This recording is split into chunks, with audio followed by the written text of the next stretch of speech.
It works. Even my microphone works after all.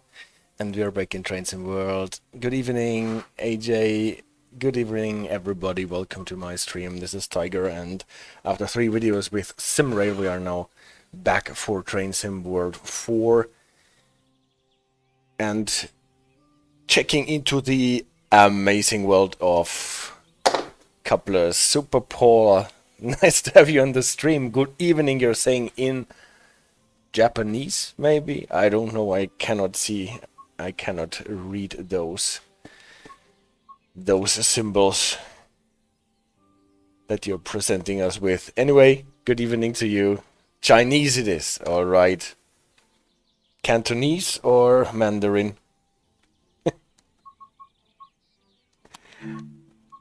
Maybe this is why I did not get it. Chinese, he says. Well, nice. Yeah, amazing world of couplers. That means we're looking at trains now in the beginning without actually running them. Because let's couple this up to CD-Ray and Mandarin. It's perfect.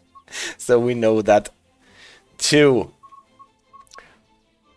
Ever wondered why there are so many different kinds of couplers in the game? Some of them are actually working, some of them together with each other are compatible, others are not. And why is that so? Why is the coupling with American trains so different from the coupling with European trains? Why do you run in sandpatch grade into the cars to connect to them, whereas in Germany you have to get really close, not get pushed away again, and then couple the cars by clicking on the coupling instead of just running into them? Why do you have to open the couplers in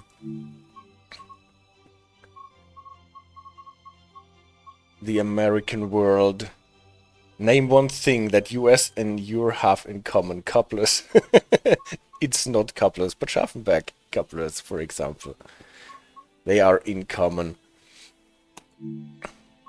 Let's first have a look at the couplers used on a typical German freight train. Even a quite heavy one. I hope I picked the correct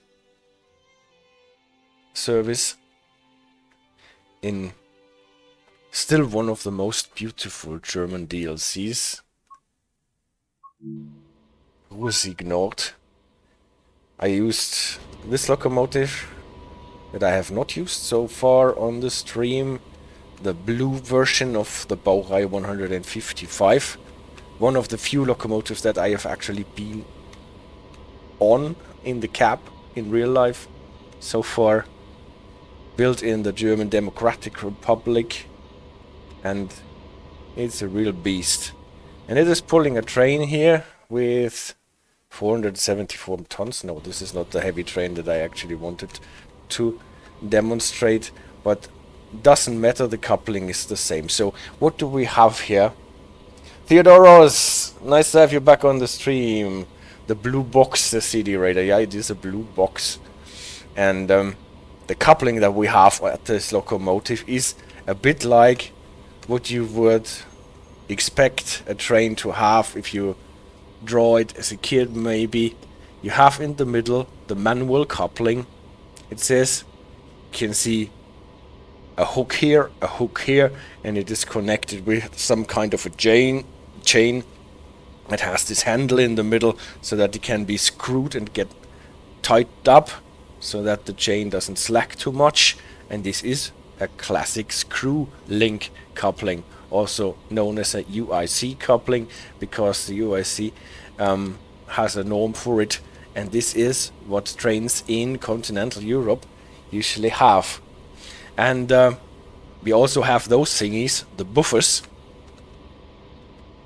also a thing that we see in icons and typical drawings of locomotives and trains a lot. Those buffers on the sides, a pair of them, closely connecting with the buffers of the vehicle next to them, and yeah, apparently for buffering the forces that are happening between those two trains. And this is a total manual thing. So actually to couple up, to uncouple and uncouple, not only the brake hose that you can see down there needs to be coupled manually, but also this thing here needs to be unscrewed, taken off the hook, put in a receptacle that is down there so that it does not fall on the track. I think on this wagon here it is actually not in its receptacle. It should be in the receptacle, but this does not happen here in the simulation. Anyway, this is what somebody like Hank has to do. He has to climb in there, always go down, crouch down, to not stand between the buffers. A golden rule for all shunting workers. Even if the trains are at the standstill and there is a gap, don't go through the gap, always go underneath, because there is always a high risk that the vehicle can be set in motion and somebody can get squeezed to death between those buffers. So always crouch underneath those buffers, even if they are not connecting, always crouch underneath them, never go in the line of buffering. Yeah. Theodora says, I'll tag along but probably won't be much active in chat, have been and still busy designing a sport hall. Oh, that is a good thing, so we don't want to interrupt you designing the sport hall. But it is nice to have you here, even if it is for like tagging along and giving the occasional comment. So, this is the Screwlink coupling, UIC coupling, that we have a lot on our German European trains, freight trains at least. For passenger trains, high-speed trains, it's a different story. But we had those couplings also on passenger trains in the decades past a lot. And it is one car connected with the other car with a coupling like this. CD Raider says, interesting, when the game loaded, it was connected by the coupling from the wagon, but when you disconnect it and connect it manually, the hook from the locomotive is connected. Is there a rule for this? There is a rule, if I remember correctly. You should always use the chain link from the wagon. So in case it breaks, you break the wagon and not the locomotive, because the wagon or car is easier, or it is less expensive to get it into yeah, maintenance and repair. I think this was the rule. So never break the link at the locomotive if you can help it.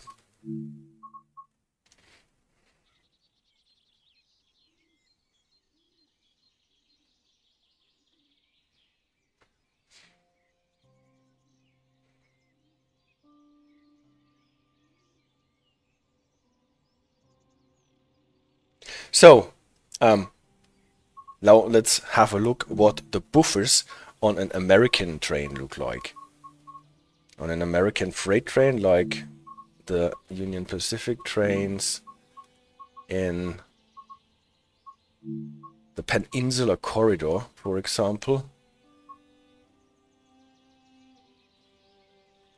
That one. That's a heavy one with aggregates.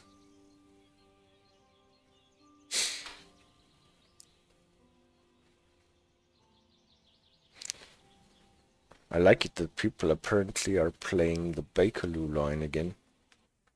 At least they are sending in screenshots for it. So, let's have a look what our... well, let's do it with the external cameras, not walk around too much.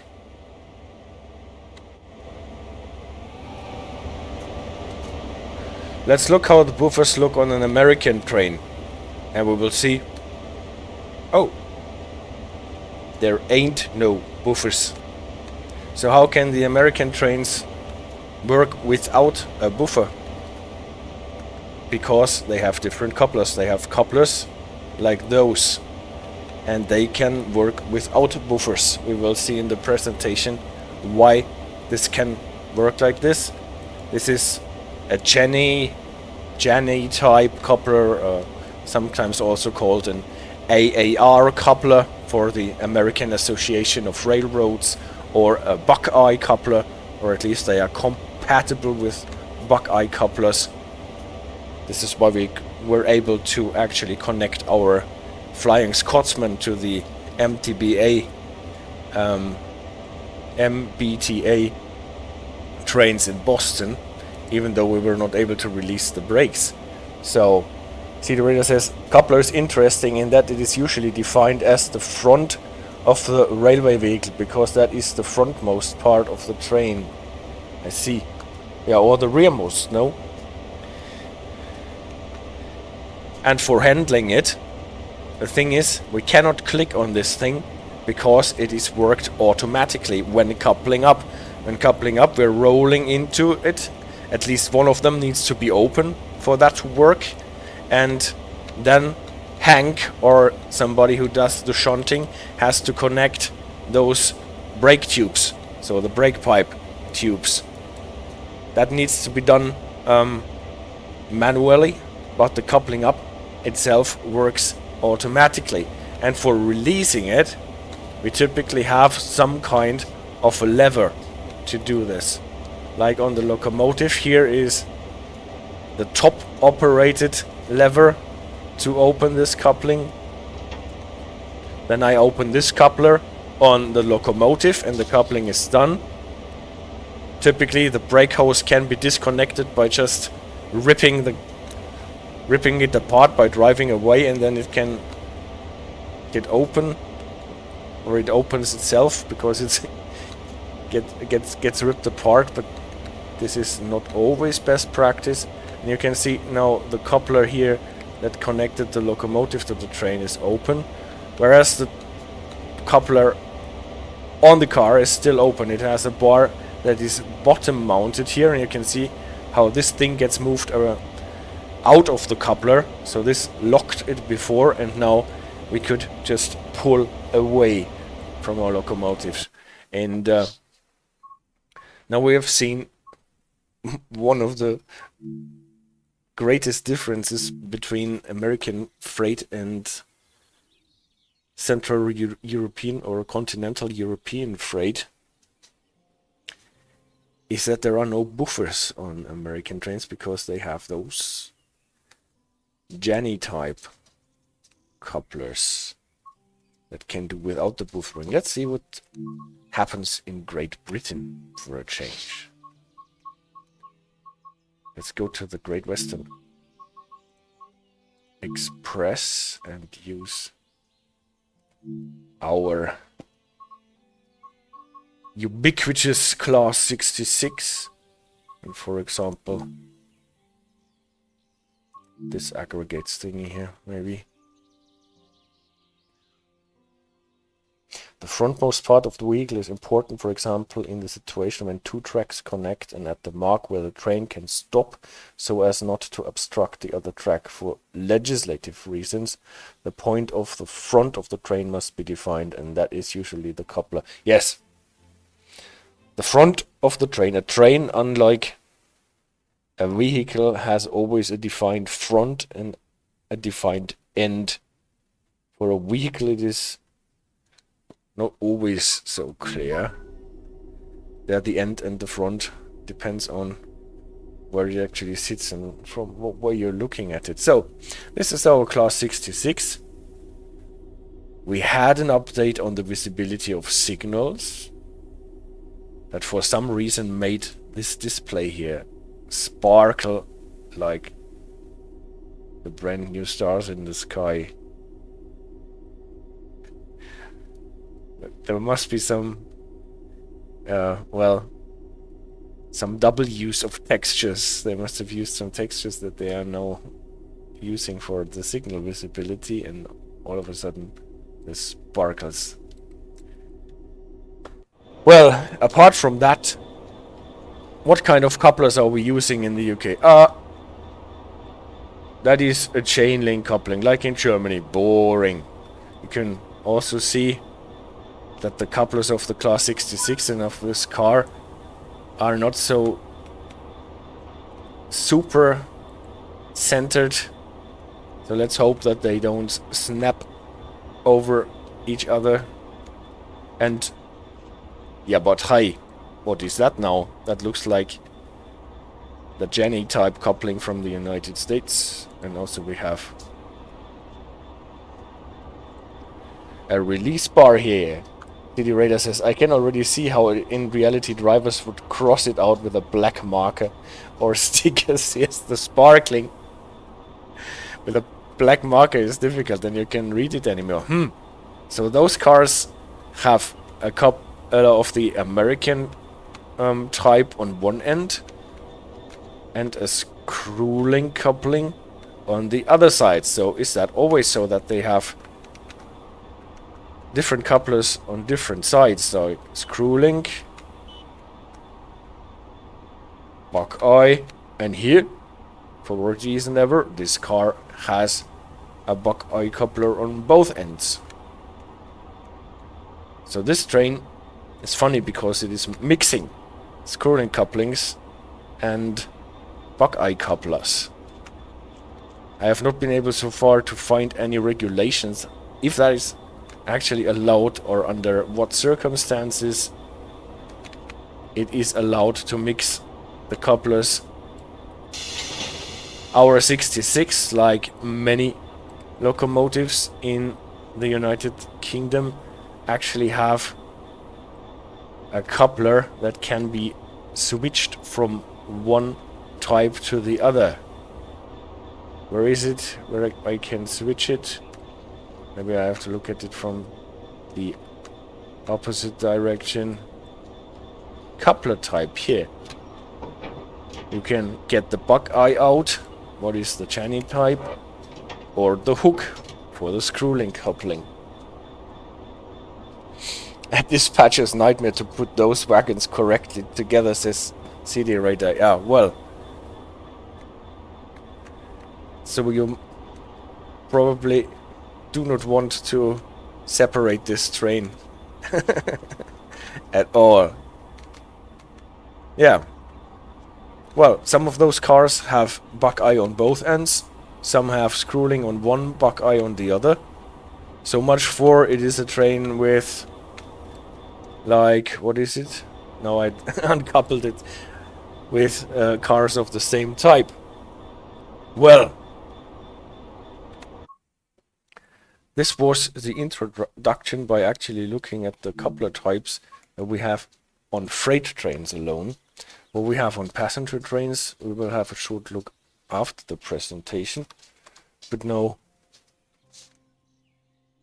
let's get into the presentation. It's called couplers. And give ourselves our daily dose of theory on couplers. Here we are. Our weekly, yes, you're right. Sorry. Our weekly dose of theory. What are couplers for? What do they do us for us? Why do we need them at any rate? Let's have a look at this. This is a straight piece of track. Why can we not just build a train that is 200 meters long and does not have any couplers? Super Paul. Is this the only British freight car in the game that have both couplers? I don't actually know. I've seen both types of British freight cars, but I have not made a survey so far. I just had a look around when preparing this, and but I will have a closer look on this when we're getting into a second stream and about the different types of couplers actually. Today it is more about the theory and what couplers actually need to do for us. Yeah, back to our train. Why not build a train that is 200 meters long and it is just one single vehicle? We have less trouble, we have more room in it, and we don't need to employ people who couple together our cars and such. Couplers can't break. Why not? Obviously. On a straight track, this might probably work if we don't put all of our passengers and cargos in the middle so that the belly is sliding along the track and the beams are stable enough to do this. But in a curve we're getting problems. We cannot even get our axles aligned with the track anymore if we have a vehicle that is so long and is supposed to go around a curve, right? We can help this a bit by putting bogies underneath in our old cars instead of fixed axles. So this might work in theory, but the problem arises obviously if there is any kind of obstacle inside here. And the same problem arises if we want to traverse a grade. In this case, actually, we could not make it with our long vehicle across that. So this is why we have to cut our vehicle in pieces and end up with a train, right? So we have different vehicles that are not too long, and we have a locomotive at the front that pulls the whole contraption, and then the cars. And then obviously we need some thingies to connect those different vehicles, and those are our couplers, and then we can go around the curve nicely. And at this point we already see what couplers need to be able to do, not this thing here where we got our bogies or trucks for, to put a longish vehicle on a bent track in a way that it still rolls nicely, because those trucks can adapt to the track. But we always have, even with those trucks, an angle between the cars, a lateral angle, and this is something that the couplers need to take care of. Same thing when we are grading, we have it in a vertical way. Also there is an angle between the cars, some play that needs to be taken care of by the couplers. So in both directions we need to be able to compensate for those movements, and that on the other hand gives us the effect that every coupled train that has couplers that are not completely rigid but allow some sort of play, we can have two extreme states of how this play is used. If every coupler is stretched to the max, then we have a situation like this where we have a stretched train, what we typically want to go for, so that there is less movement between the vehicles and cars, so and not like peaks of strain on the couplers.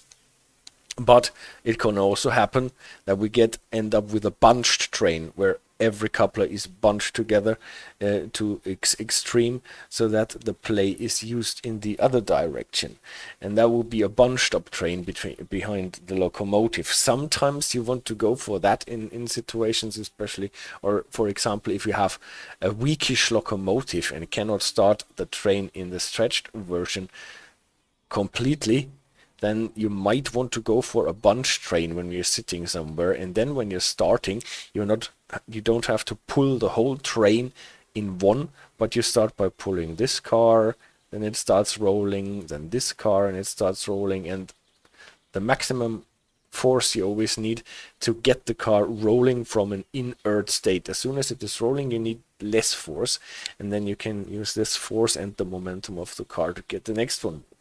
So those two states, to handle them is actually a super interesting topic too, and there are different philosophies and such, and you need to know your company's regulations to do this properly. I've read an interesting document about this. I think it was about driving US military trains, and in what situations it might be interesting to end up with a bunch train instead of a stretched train. But usually you want it stretched so that the forces, the peak forces that work on the couplers are not so high, because if you have a bunch train, then obviously some cars can roll backwards or stay backwards, and then one car just moves to the front again and crashes a bit into the coupler on the other hand and jerks at the coupler on the opposite end, and all this movement back and forth between the cars and the running train is a thing that you typically don't want to have, because it can put a lot of unnecessary strain on the couplers. If you have it stretched out nicely, then typically those peaks don't happen. But again, there are a lot of different philosophies how to handle this. But what we need to know is actually that with our couplers we have this thing with a stretch train, a bunch train, a bondage train that has slack between the cars so they can stay behind. And even this is especially problematic if you're running across a spring switch, for example, or in other situations as well, level crossings and all that. You don't want to have slack. You don't want to build up slack. Yes. Another thing that the couplers have to accommodate for is a phenomenon that comes from the fact that typically our axles are connected together so that one wheel cannot run faster than the other. So unlike on a car on the back axis, the rear axis, for example, the wheels on one wheel set, this is why they are called a wheel set, are typically connected or are fixed together. So they always can rotate only with the same speed. The question is, how can a train with a wheel set like this can run around a corner? Because obviously in a bend the outer rail is longer than the inner rail, obviously. And how can a fixed rail set accommodate for that? Because the outer rail, the outer wheel cannot run a bit faster than the inner wheel because they are fixed together.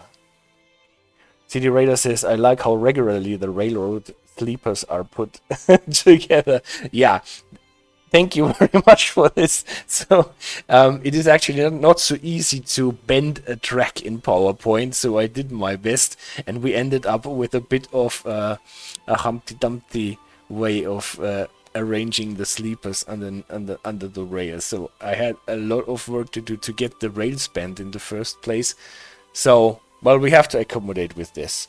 Nevertheless, the train has to accommodate with the curvature of our track. So here's a bit of a curve, then it's a bit straighter, then we end up in a curve again with its fixed wheel sets. There are some trains that are actually using contraptions where the wheels can run independently from each other, like the Talgo trains from Spain. They have rodals, they call this, or they call that, or Talgo trucks, and they have separate wheels that run in a fork, like the front wheel of a motorcycle, for example, a bit like this, and so they can run independently from each other. Why, if you look at the Talgo train, you can see between the cars not like a Jacobs bogie, but only this one rodal or Talgo truck. And interesting thing, but you cannot use them for driving wheels because you cannot really get your traction force there, and only brake them with brake blocks, more or less, with pneumatic air brakes at any rate. But normally, or the vast majority of trains and railway vehicles have this fixed contraption where the two wheels are fixed together and cannot run at different speeds. So how do we get around the corner at any rate? This is why the wheels have this thatched surface. So they are not straight, but they are bent, or they are thatched. Like I said, they if you actually make those lines longer, you would end up with a cone. But obviously the upper part of the cone is not there at the wheel. And why does this help us to get around the corner? First, obviously, we need the flanges, the Spurgrenze, that prevent the wheels from jumping out of the rails too easily when they are moved to the side. But the fact, with our thatched wheels, on the outside of the wheel, the circumference is smaller than the circumference of the wheel on the inner side, like this, obviously. So if our wheel is connected to the wheel to the rail on the outside, then it actually runs a smaller circumference than it runs if it is connected with a part more to the inside. And this allows for our wheel set to adapt to the curvature of a bend by just moving out to the outside and when the curve is over, it comes back to the inside, and if the curve is into the other direction, then it goes there to the outside. So at the same time, the wheel on the inside of the curve runs on its outer part with a small circumference, and the wheel on the outside of the curve runs on the inner part with the big circumference. And this allows for the wheel set to adapt to this, and then in a way the outer wheel can run a longer distance than the inner way, the inner wheel, even though both wheels are turning at the same speed. And then the outer wheel does not slide. At a certain point, if the curvature gets too big and the wheels cannot adapt anymore, then the outer wheel starts sliding. Not the inner wheel, but the outer wheel, because it cannot compensate for that anymore, because it needs to travel so much bigger distance than the inner wheel. But for some way this works, and this is why on a straight track those axles, bogies, railway vehicles tend to move in some sort of a sine wave along the track, always going for the equilibrium and compensating for the bends in the track, obviously. That means in a curve of that kind, this wheel set would be driven to the outside. A car that is in the more curvy part, and also the locomotive, tends to go to the outside then, and the car that is in a more straight part tends to go to the inside. So also those forces need to be picked up and dealt with the couplers. And this is not the end of things that the couplers need to deal with. There are also forces inside the train, because you want to accelerate the train or want to brake the train. And this results in the fact that two kinds of forces are actually working in the train. One is the tractive force, that is the pulling force.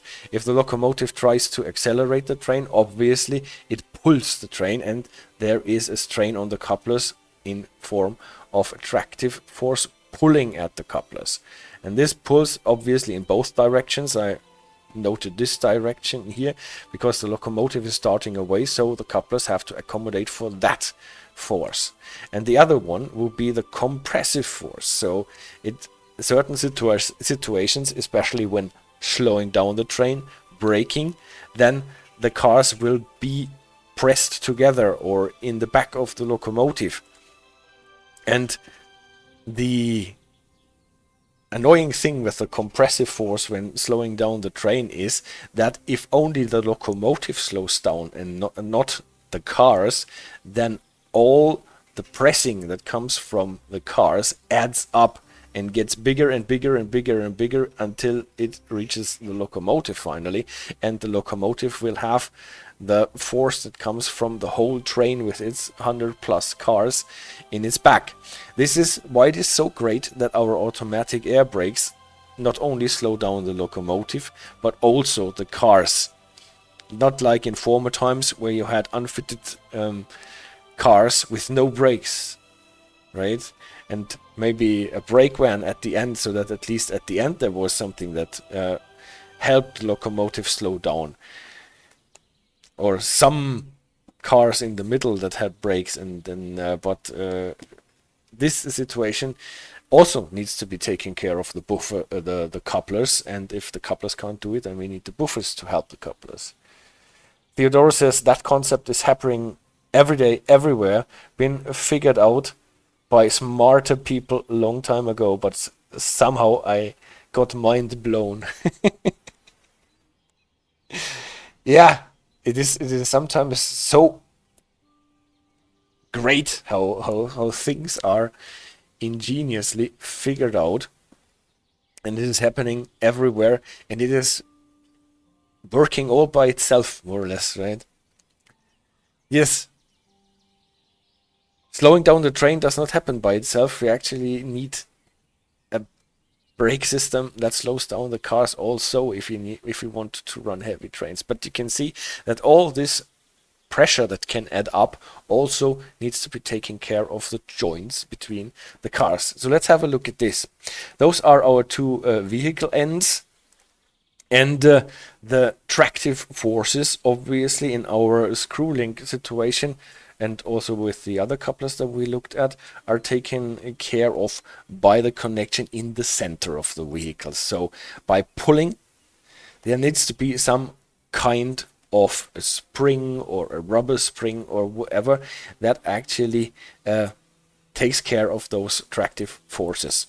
And this is typically happening here, where those couplers that are in the middle are attached to the train. Obviously, they are on both ends, and they can deal with those tractive forces. When the locomotive starts pulling, then it also pulls here in the middle, and then mitigated by the buffering here, what is here symbolized by the green spring switch, will be taken care of in the coupler itself. What can we do with the compressive forces? In a Screwlink coupling, the Screwlink cannot deal with that. Even if we put some springs there, the chain here would not be able to compensate those compressive forces. Perny, nice to have you again on the stream. Good evening to you. I hope you're enjoying our tour de force through the theory of couplers and buffers. Yeah, because our chain in the middle cannot deal with those comprehensive forces. Thank you for subscribing again. And back on Train Sim World. Yes. Well, I actually will switch between Train Sim World and SimRail in the next weeks. The main focus will still be on Train Sim World, obviously, but there will be more SimRail experience. Every time I find some topic that I want to talk about, I will pick it from whatever train simulator there is. And yeah, what SimRail did with its ETCS implementation is something that should spur the people at Train Sim World, at Dovetail Games, on to implement a bit more of stuff like this in the Train Sim World, world as well. But going back to our thing, our chain cannot accommodate with the compressive forces. A chain is great for pulling things, but it is super bad for buffering things in between. So this is why we have those buffers on chain-linked vehicles that have to deal with the springs that are inside those buffers with those compressive forces. Oops. Did not want to go that far here. So the compressive forces that do not only come from this direction but also from that direction, they need to be taken care of with the buffers. I saw the PKP Cargo Dragon locomotive in Prague today. Yeah, it's nice. The Dragon. I hope you did not steal it for a joyride. It's a nice locomotive, really. And it's fun that in SimRail, at least for the Polish railway, they have those super modern trains like the Dragon, for example, or the Pendolino, and then on the other end they have these really oldish and thingies like those, what is it, the ET22 that they had at last, that more or less run with the technology of 1950, 1960, and there is not this 1990 stuff that we have in Germany, for example, running around so much. Well, at any rate, nice that those things actually live in the real world as well. They have couplers too. Yeah. Good thing. Otherwise they would only be good for joyriding. Yeah, well, UIC coupling, Screwlink coupling. Yeah, you're right. You're right. The Pendolino is in general in 1990s, but the Polish version is a bit perked up, no?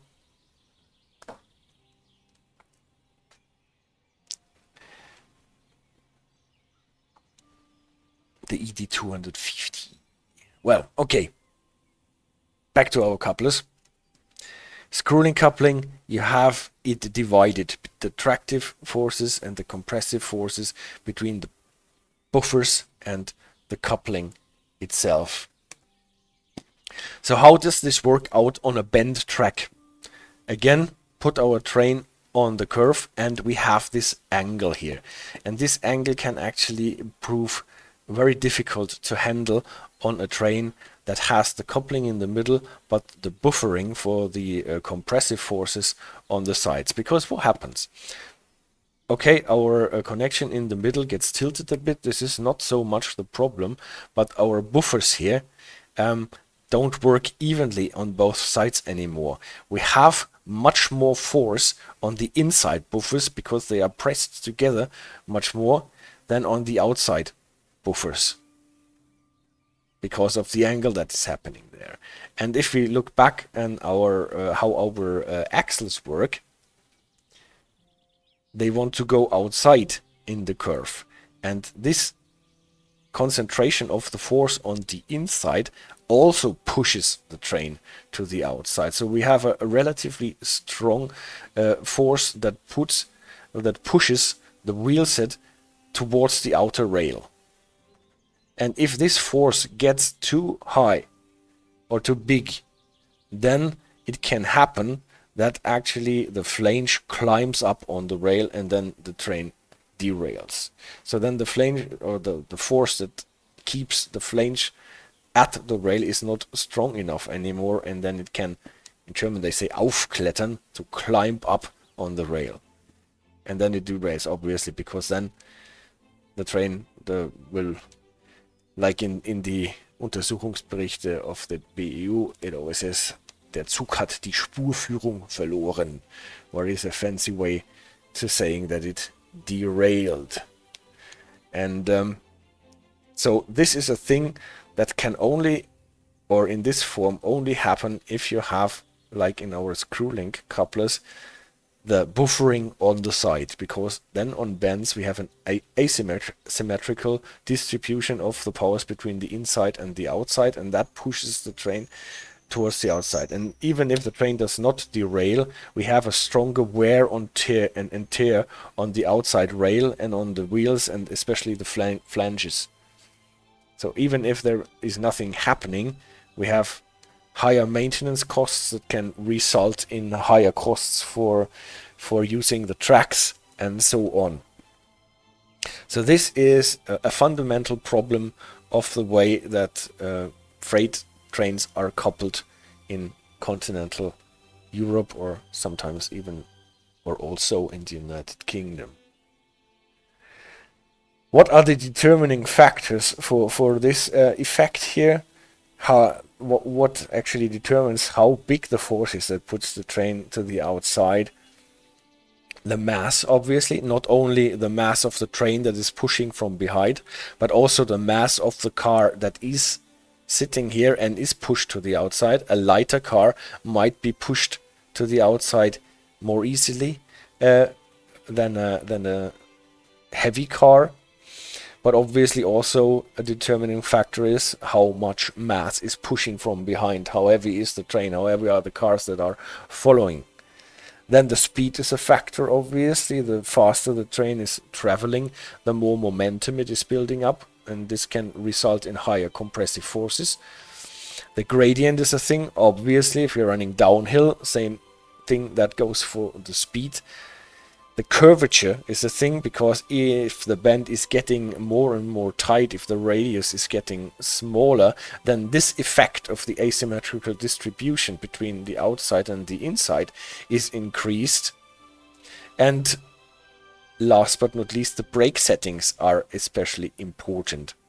For that effect not to get out of hand, this is why on heavy trains we cannot set our train to brake setting P, for example, but we have to put the locomotive or even the first 5 cars into brake mode G, what is the slower mode of applying brakes. Because if the brakes on the front side of the train are braking harder and faster than the brakes on the rear, then the rest of the train runs into the tip, and this increases those forces here that can push cars to the outside of the curve and off the rails. So we have this video about how to set up a German freight train with G brakes and P brakes according to how heavy the train is. And that means if the train is not that heavy, we can run the whole train in brake setting P. With automatic air brakes, we still have the problem that if the brake application is initiated by the driver at the locomotive, it always takes some time to propagate to the end of the train. So the first vehicles will always brake a bit faster than the vehicles at the end of the train. So we always have the effect that the train is running a bit into the tip. But the heavier the train gets, the more problematic this effect gets. And this is why if the train gets heavier, we first have to set the locomotive to G, so that the G brakes are actually applying slower, and that means that the tip of the train is braking slower, and this can accommodate for the end of the train not running into the tip anymore. And if it is getting even more heavy, then we have to set the first 5 vehicles to use the long loco formation to even make more room at the front end of the train to slow down less severe, and so the end of the train not running into the front, to have more mass on the front of the train that can accommodate for the rest of the train running into it.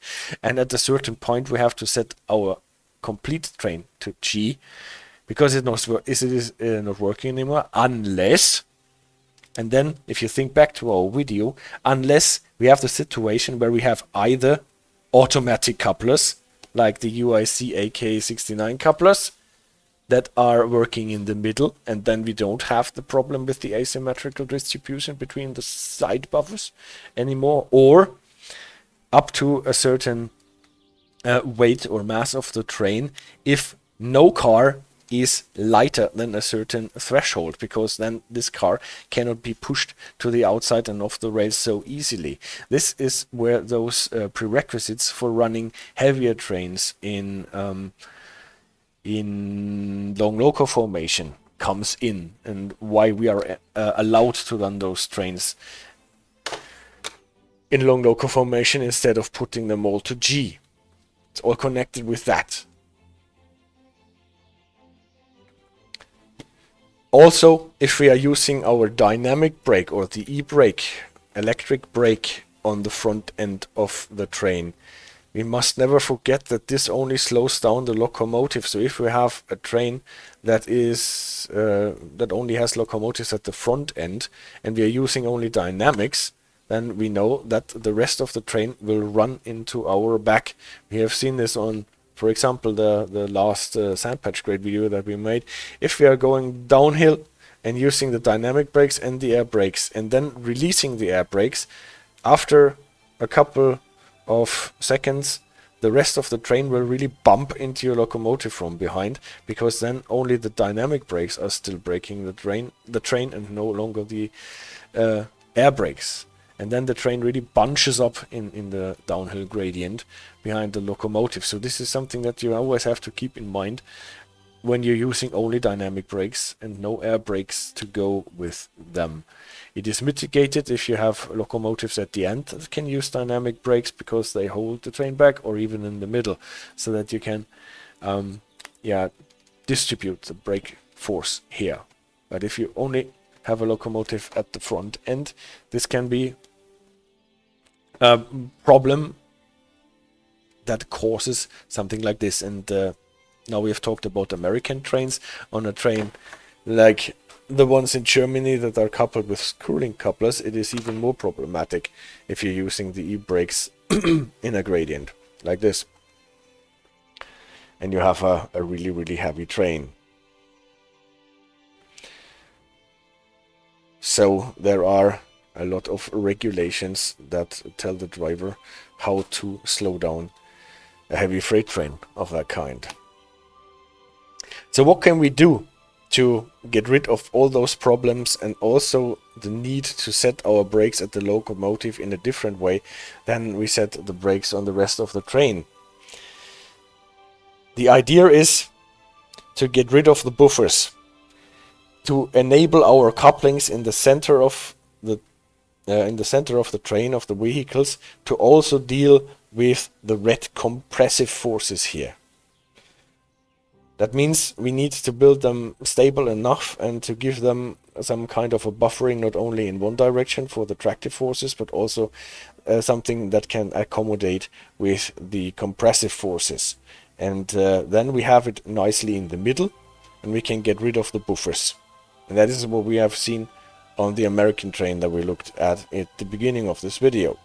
Then the whole problem here vanishes, because we now have the compressive forces in the middle of the train, no longer this asymmetrical distribution here, and the forces that drive the cars to the outside are still there a bit, because we are going around a bend, so this cannot be helped, but they are smaller. So this problem with slowing down the braking on the locomotive is not that problematic anymore if we have center buffers. And this is why in Germany, for example, for really heavy trains, for iron ore, if I remember correctly, those are the few freight trains that are using actually center buffered automatic couplers, those UIC AK69 buffers. We will talk about this next week, maybe when we're doing the stream about the different kinds of couplers. That is, unlike an AK-47, not an assault rifle, but an automatic coupler for really heavy trains. It's around since the 60s, and still it was not possible to establish an automatic coupling in continental Europe that buffers in the middle, even though there have been countless initiatives to do this. But for some reason, mostly financial reasons most probably, it has not happened so far, and still Central European freight trains are running more or less on coupling technology that is more than 100 years old, or much more than 100 years old, and still have to mitigate the problems that come from the structural problems that come from the side buffering.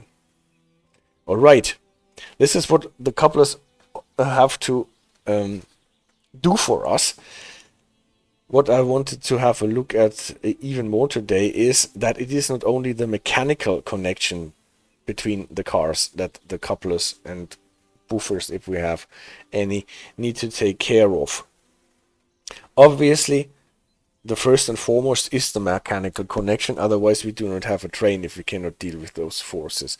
But as we know, we also have, for example, the pipes for the brakes.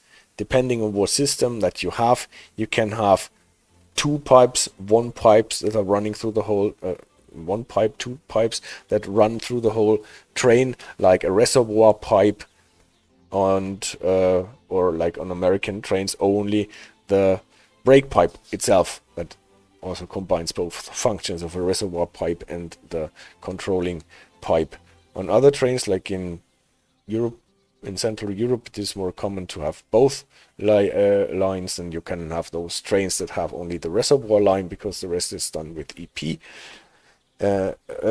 There are a lot of different setups. Sometimes you only have one connection, sometimes you have a paired connection in case one of them breaks, so that you still can use the other one. So you can have up to 4 typically hoses that need to be connected for the train brakes to work. So this needs to be taken care of. That would be the pneumatic connection between the cars and the locomotives. But then, especially on passenger trains, not so much on freight trains, but on passenger trains, typically passengers don't want to sit in the dark, and they don't want to sit in the cold, and they want to charge their phones, and they want to do a lot of stuff that needs electrical energy. So cars have sometimes a dynamo or a battery to take care of that a bit, but typically most of the energy that is used up in the cars for commodities like air conditioning, like heating, like light also, is provided by the locomotive, by a head end power in the American world, by a train line, or with the Heizspannung on German electric locomotives and stuff like this. So this is provided from the locomotive, from the front end of the train, the head end, and this needs to be connected as well. So there are typically like sockets where you can plug in the corresponding cables. So it needs to be done. This is the electric, the power electric. And then obviously we want to be able to open our doors on the cars. We want to turn on and off the lights. We want to sometimes address the people in the cars. So there are a lot of functions that are not only providing power, but also, like those white lines here, for data transmission. Also for EP brakes, we can need data connection to control them, for example, and for many things more. Notbremsüberbrückung, all that stuff runs on data transmission electric. And there are many different ways to do this. Also push-pull trains. If you're remote controlling your locomotive from a driving trailer, from a cab car, this information needs to travel through the train. So there need to be connections. And I drew here, for example, only the old UIC line and the new UIC connection, not the konventionelle Wendezugsteuerung with its many connectors and terminals. But just to give you the idea. So those four thingies are to be taken care of. And Perny asks, how does the remote driving actually work? Well, this is a question that can maybe lead to a whole suite of videos. In principle, it works like you have a machine on your driving trailer that is connected via all those wiring to the electronics on your locomotive. So that this machine on your driving trailer works a bit like the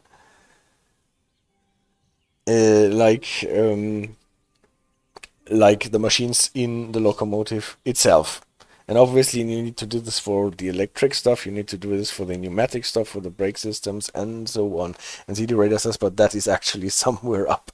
Yeah, well, obviously it gets more and more complicated. The easiest ways, well, you had it on steam engines, driving trailers on steam engines, not with a cab car in its actual sense, but you had the engineer sitting in a compartment at the rear end of the train, that is now the front end of the train, and you had like a machine where he would send orders to the fireman working the locomotive at the rear end of the train. And then the fireman would look at his machine and says, oh, he wants me to accelerate, he wants me to brake, and then the fireman would do that. That was the first remote controlling with a Befehlswagen on steam engines, for example. And this developed over the time with different technologies until the point where you can hardly see, like on an IC2, what is the locomotive and what is the driving trailer. Right? But this is, as CD Radar says, actually somewhere up to get into this. But brake pipe is directly controlled at the controlling cap and not via remote control. If you have a brake system that is pneumatically controlled, yes, then it works like this. If you have an EP controlled thing, then you would control the EP distributors from the rear end, just like you would control them from the front end, right? All the systems that run through the whole train, like the brake system, it's obviously, it doesn't really matter from what end you're controlling them, right? You can even sit in the middle of the train and control it, like the guard's emergency brake valve, for example. And Perny says, sorry if I interrupted, would be a call stream maybe someday. Yes, we will aim for that, but this is actually a very difficult and complex question, even to understand some details of the konventionelle Wendezugsteuerung. And, well, maybe a bit beyond my amateurish reach, but we will never know. Back to the couplers. Now we have seen all the connections that need to be taken care of on a passenger train at least. Not all trains have those kinds of connections, but this is more or less what you have to prepare for. And some couplers can actually connect all this stuff automatically. And to keep track what couplers can do and what they can't do, I introduced this thingy here, like a pentagon with 5 nodes and 1 big node in the middle. And just to use this symbol, if the coupler uses central buffering, unlike our Screwlink, but like the AAR buffers, then the circle in the middle will be black. If it can couple up automatically, like the AAR buffers, then the node with 1 will be blacked. If it also can couple the brake pipes, the pneumatic, automatically, the 2. If it can also connect the power lines automatically, then the 3. And if it can also connect the data transmission, the data lines, and it will be also have the 4. And what is the 5 for then? What is still there to be connected? Nothing. Not for connecting, it is for uncoupling. So if we can automatically couple all this together, it does not necessarily say that we can automatically uncouple it again. So like on the American rail, the Association of American Railroads, the AAR couplers that we have looked at in the beginning of the stream, we can couple up automatically, but we cannot uncouple automatically, but we need someone to be in the vicinity to press this bar to uncouple those couplers again. And for every kind of coupler, you need to be able to say what they can do automatically and what they can't do automatically, because it already gives you a lot of information about what procedures we need for coupling up or uncoupling. And this is something that we will look at in a different stream, just for giving us a short idea of how to use the symbol. For example, the Screwlink, the USC Screwlink stuff that we use in continental Europe, also sometimes called buffers and chain, because the chain in the middle, the buffers on the side.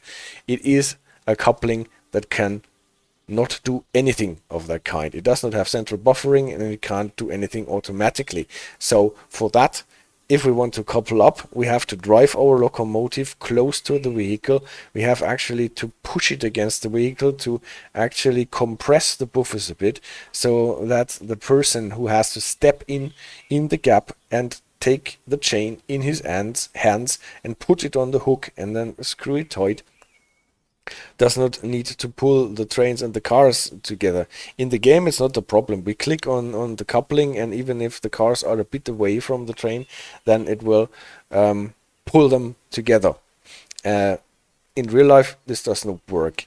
So this is why when coupling up on a continental, scary job, right? Sometimes you see those videos on YouTube where those guys are standing in the middle, and then all of a sudden from the side the locomotive comes rolling in and batch. That the buffers connect, and this guy is standing in the middle. And Bernie says it's actually quite realistic in Derail Rally and fun. Interesting to know. I've never played Derail Rally.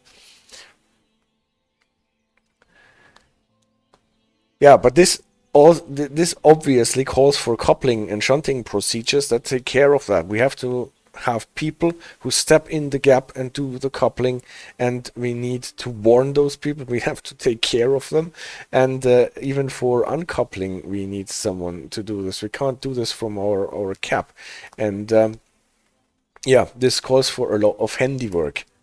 Whereas the American Association of Railroad Bucklers, the Janney or Buckeye bucklers, that one famous bad word in German video. Yeah, I think we're talking about the same video, Theodorus. Yeah, whereas the Janney bucklers in America, they have the central buffering, and they can couple up automatically the mechanical part. They cannot couple up automatically the pneumatic part, so someone has to step in there and connect the brake pipe hoses. It's typically only one, because they only have one combined brake pipe, and typically only one on the freight cars, not two. But the rest needs to be done by hand, and uncoupling as well. So uncoupling, you need also someone to push the bar. And CD Radar says not only in videos, you can see it every day, even on main station. Oh god, that is a thing that you don't see that much in German passenger stations, to be honest. The coupling procedures that is done in freight yards, quite far out of sight.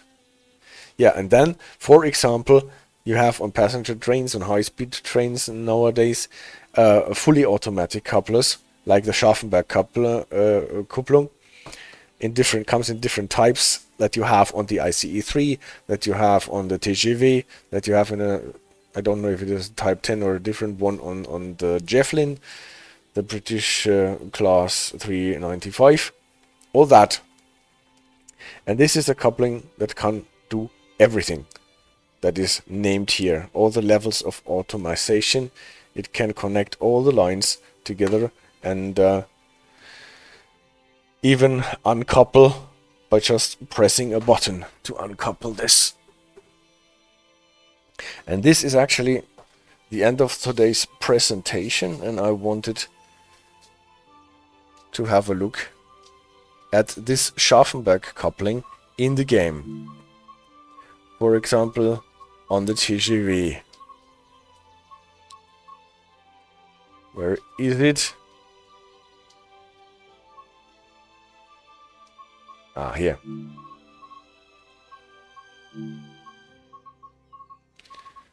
Just pick a nice service where we can see the TGV. Second, I have to close the door.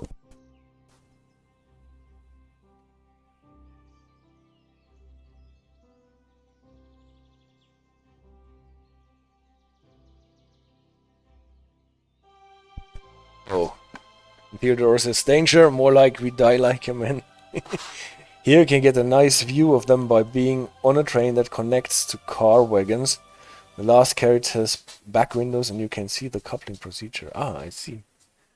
That's interesting. Well, there are so many things that can be simulated nowadays. Well, this is our TGV. We won't drive it, but we will have just a quick look at the coupler. That is obviously in a hatch. This thing always protrudes from every hatch and cover and whatever. Do you know what that is? We will get to this in a second. So this is our Scharfenberg coupler, and that is typical with those round structures, a cup and a cone, and it's a center, yes. Ein Führungshorn, they say. They called it in a German description that I read. I don't know how to translate this into English. It's a guiding horn or something. So it's actually for roughly adjusting the couplers together before coupling, and it enlarges the margin that the couplers can still find their way into each other before this does not work anymore and someone has to step out of the train and adjust the coupler manually. So those two horns on both sides would do this. So they pre-adjust the couplers before then the final adjustment is done by those cup and cone structures.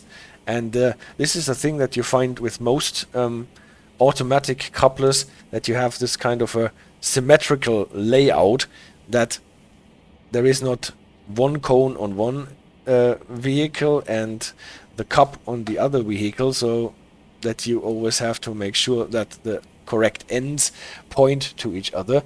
But you always have the symmetrical solutions, that the cone of one vehicle goes into the cup of the other vehicle and the other way around. And then you typically, most of those automatic couplers work in a way that some part of the protruding end pushes away a trap, a spring-loaded trap on the other side, and until it gets to a certain point where there is an eye or something like this, and then it snaps back, and then the trap snaps back and connects it. So this is the principle that works in most of the automatic couplers that I have seen, and this works twice on both ends. So here, this part with this cylinder would push away this part here in the cup. It slide into it until it's slid in enough, and then this cylinder would go into that eye and lock up. And to uncouple it, you need to push away this trap thingy with some cylinder, some pneumatic cylinder or whatever you use to automatically uncouple it again. And at the same time, the brake pipes are connected. Those are typically those structures here where they are pressed on to each other, and then you have the automatic connection of the pneumatic, the air brakes, the air pipes.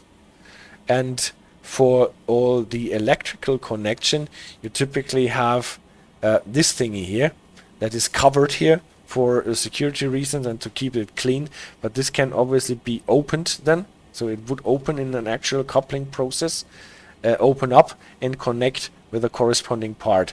And those electric panels, they look different on different types of Type 10 Scharfenberg couplers, for example. So on the ICE3 you would have it more on the side, not at the top. On the TGV you have it more on the top.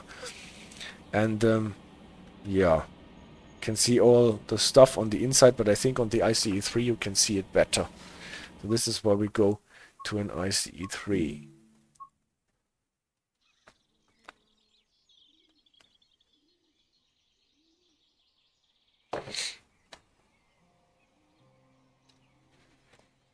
Yeah, you can see it here on the Asuma as well, the Führungshorn. You can see it a bit here on the... So you can't connect an ICE to a TGV. Well, the thing is with couplers, sometimes the mechanical part is compatible and works, but not the more advanced things like the electrical connection then. I can't say if you can connect a TGV to an ICE3, for example. It might actually work in a mechanical way, but then it might be that the pneumatic side and the electric side does not work.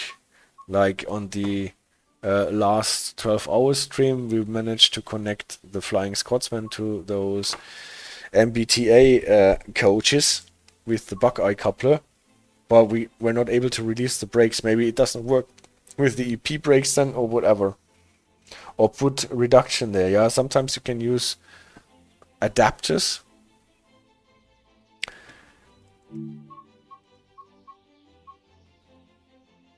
Obviously, every time you need to make sure that those adapters can deal with the forces that work on our couplers.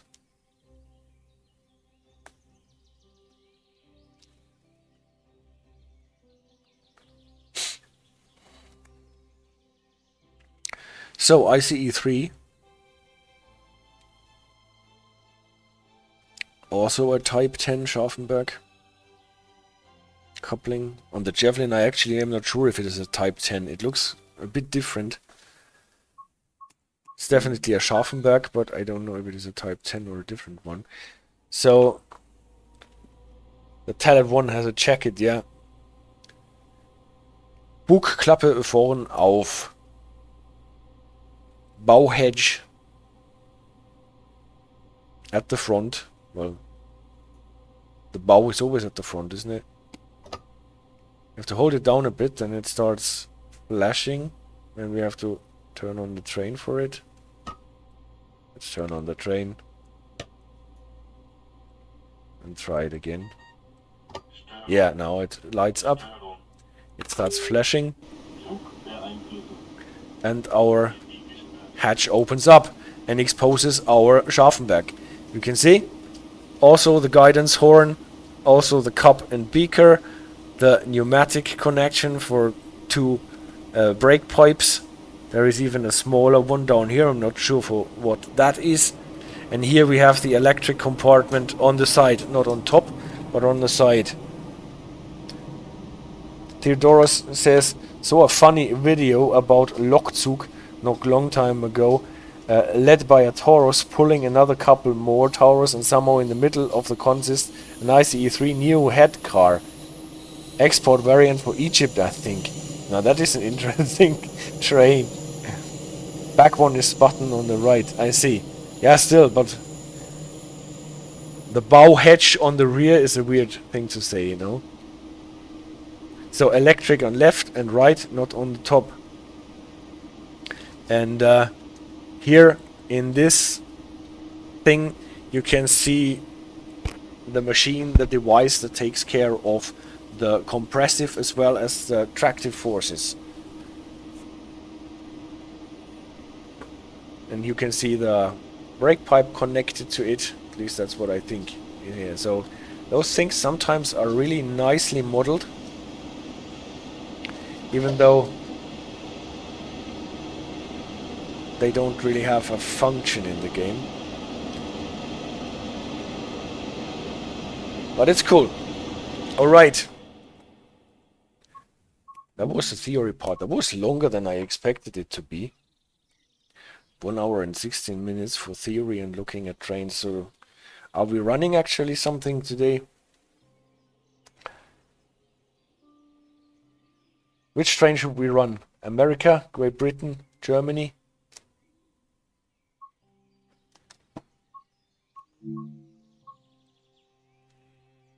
No votes cast.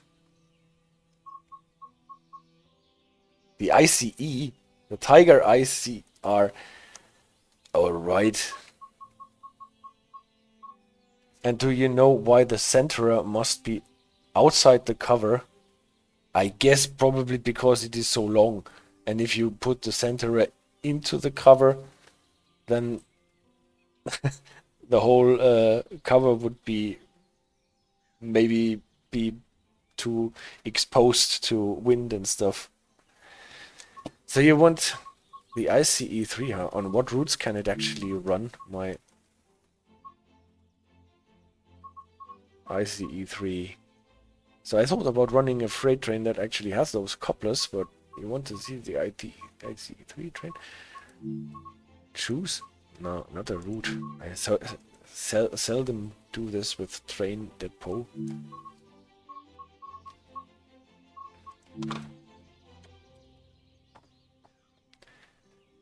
I don't even know how to make a poll. It would be that one. Personal. Yeah. It can only run in Hamburg-Lübeck, the ICE3, for whatever reason. It can't even run in Cologne, where it is at home. Here, my Tiger Way says Schnellfahrstrecke Köln. And the only way where it can go is in Hamburg-Lübeck. Isn't that a bit weird?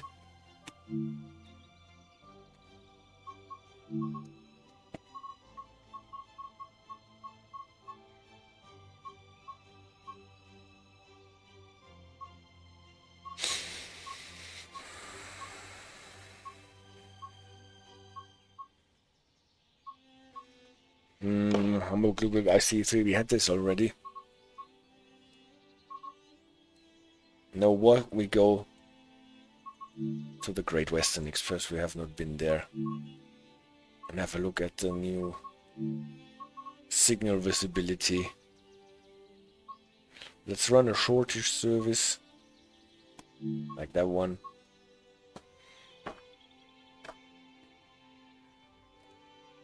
And let's have a check if we get different cars and what couplers we actually have on those.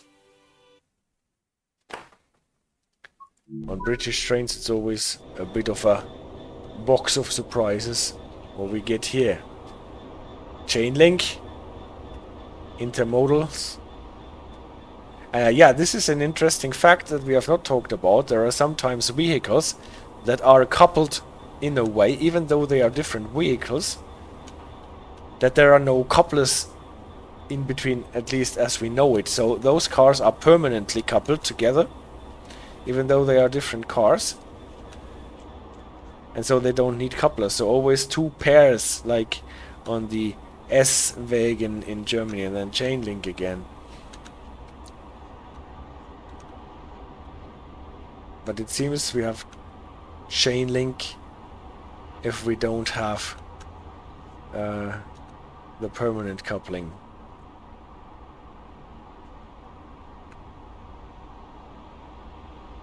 Some two wagons share one bogie. Yeah, that is another thing. Jakobs bogies, like the S-Wagen in Germany, they just share one bogie, or like many, like the Talent, for example, shares a bogie as well. And the Talgo trains, they can even share one axle. So where was it? DSD, APWS, APWS, AWS. What do I need to do on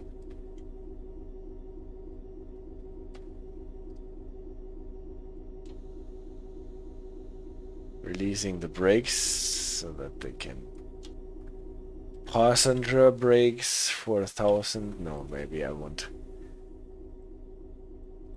goods brakes on that.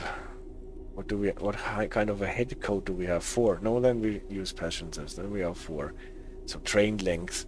Put in the train length of 450 yards or something.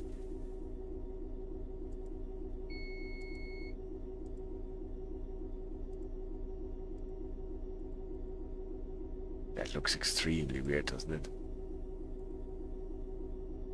And I cannot use the 4.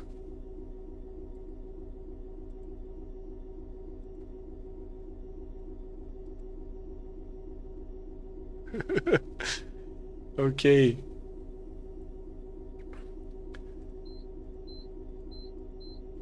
Brake timing. Goods or no passenger with a head code of 4. I should use passenger brakes. Day running. Instrument lights. I think that's it for the class 66. So if you don't prepare your stuff, you have to get it back out from the top of your head. Okay, I think we're ready. We have a phone to contact the signaler. Yeah. So we have the correct setup for our lights. Actually, we should get off the locomotive and check this. Yeah. It's good. We can go. How fast can we go here? 25. Just as it says here. Good.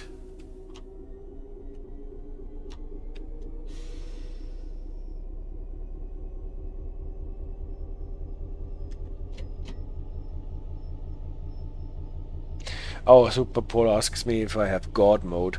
No, I don't have God mode. I actually try to run Trains in World 4 without mods of any kind.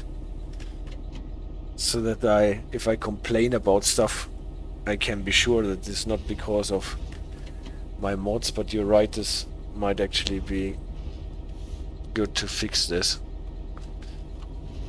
But on the other hand, it's not annoying me that much.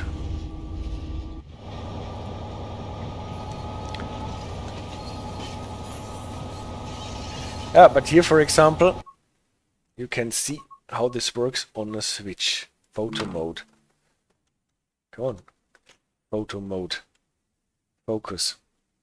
You can see we're just going across a switch, and a switch is always a thing with a curve. And how askew the car is sitting on the locomotive. They are only touching here on the inside buffers, and on the outside buffers they are not touching at all. So no problem here in this situation, but you can see if that is actually happening with a heavy train that is running too fast, then this pushes the train to the outside. I don't think this is actually simulated. Or can we actually see that the train is sitting on the flange here? No, maybe not.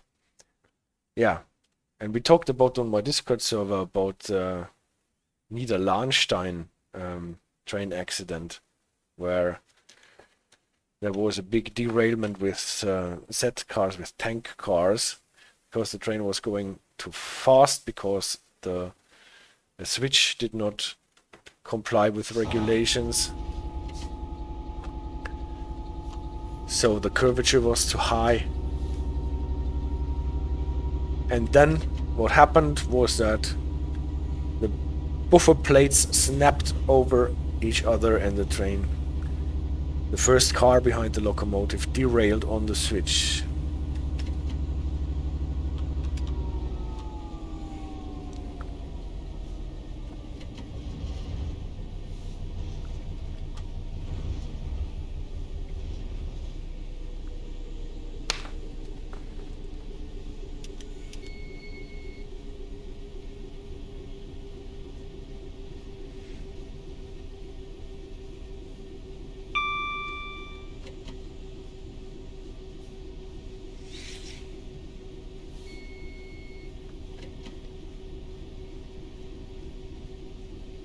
Ah, I actually missed your comment, CD Raider. The third small hole in the ICE coupler is for disconnecting pressure to the second coupler as well. That is an interesting fact to know. How did you find that out?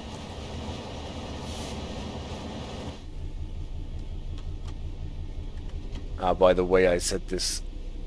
How long are we? I must set it to like 3 times for 1200. We are 1200 feet, because this is still in feet, not in.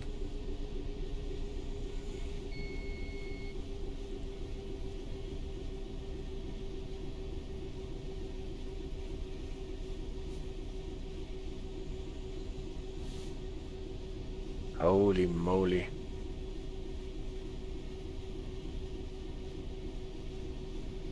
Ah, now I'm being stupid. Now we're good.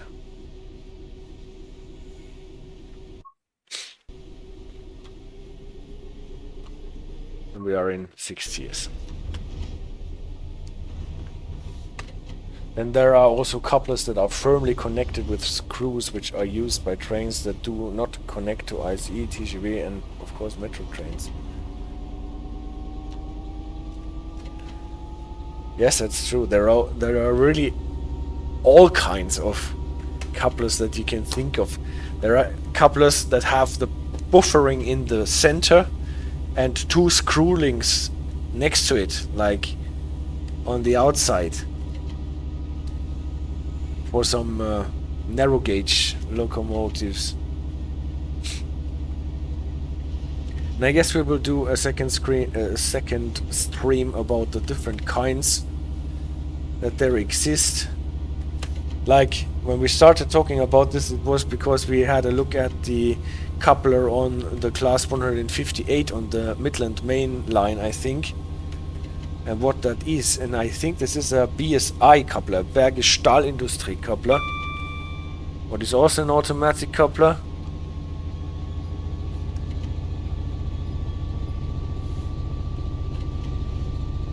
What has not a cone and a cup, but like a prismatic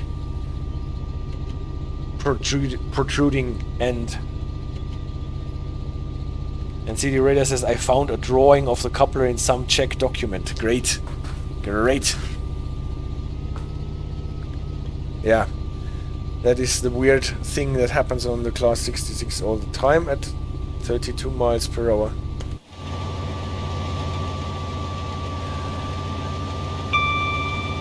And here we can see our train is stretched. No connection, but the play is there.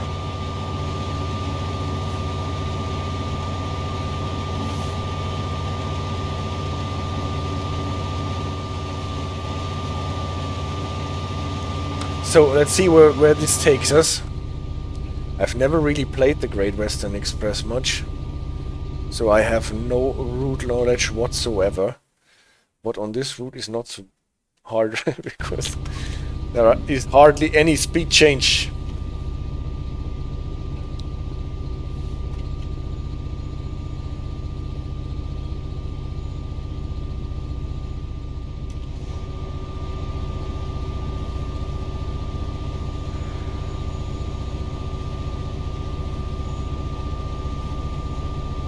Yellow is no for us, is it? Well, the signals are definitely more visible now.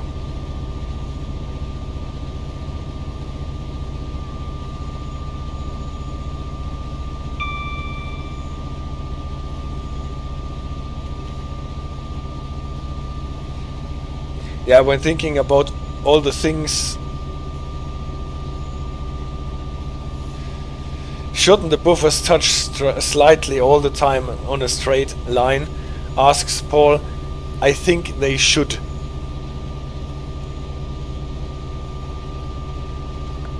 This is why you typically move your locomotive onto the car so that the buffers get depressed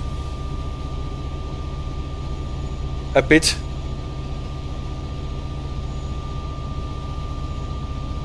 So that this situation that we're having here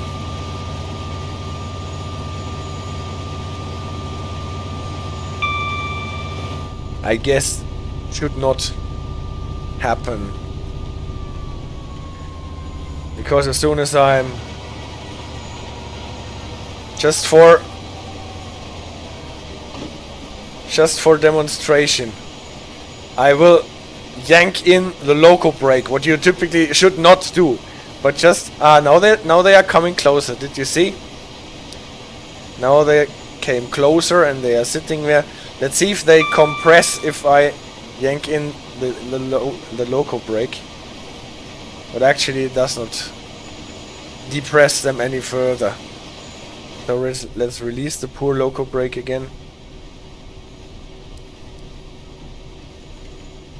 And see if we can run away from them again.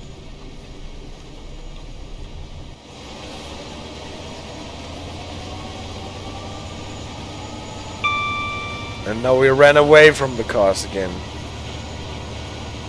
CD Radar says, there is another interesting important thing about couplers. I am quoting the regulations. The center of the end automatic coupler must be at a height of 1.025 millimeters with a certain tolerance above the top of the rail for an empty vehicle in operation condition with new wheels. Yeah. So that the couplers actually can find each other.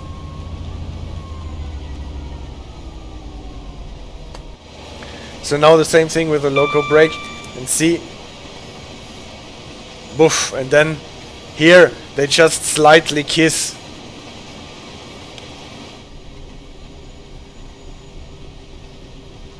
So the compression of the springs in the buffers is probably not simulated here.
So here they connect actually.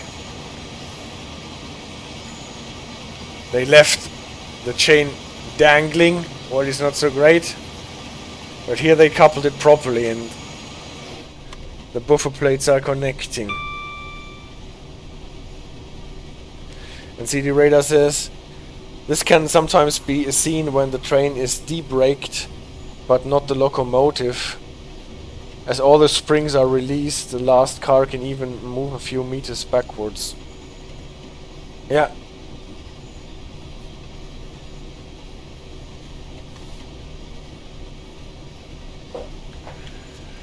Yeah, well, that is an interesting topic. The dynamics that happen inside the train, between the cars, between the vehicles.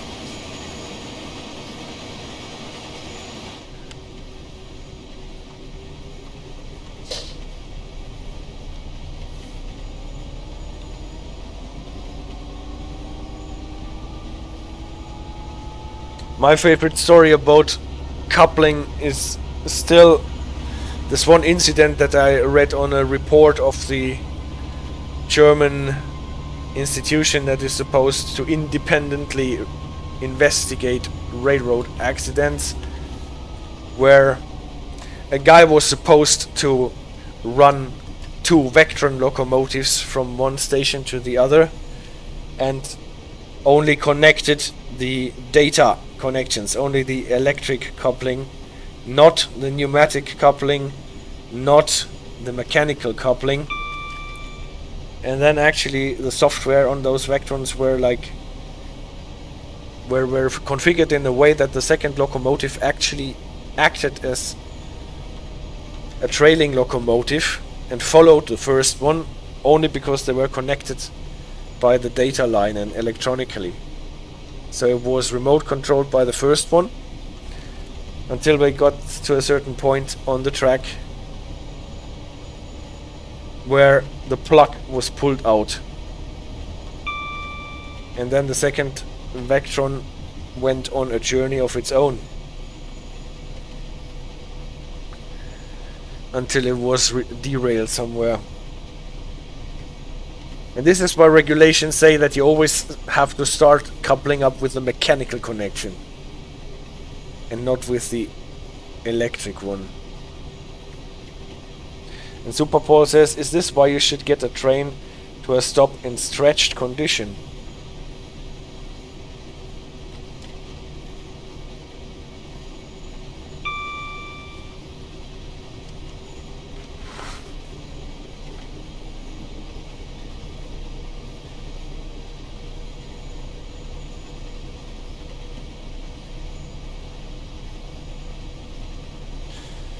Well, there are many reasons actually why you should stop your train in a stretched condition, I think.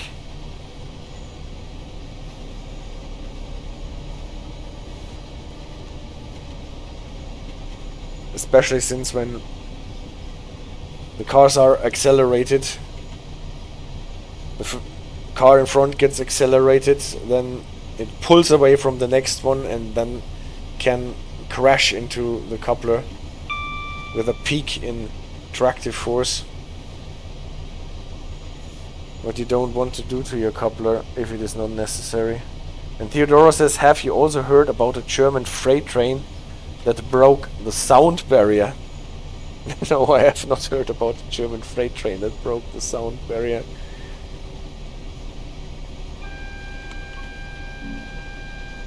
Oops. Don't forget driving.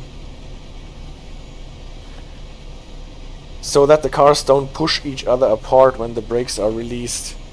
Yeah, because if you're accelerating too fast and the cars get pushed away from each other or pulled away from each other, if they are bunched up, then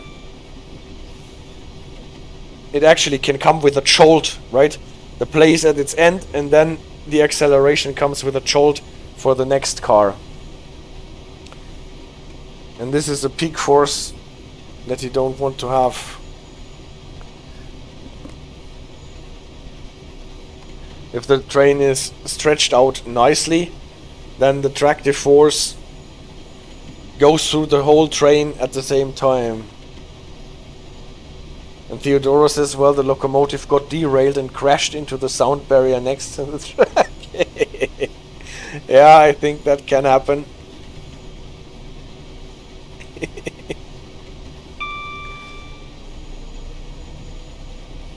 So we're closing in on Maidenhead.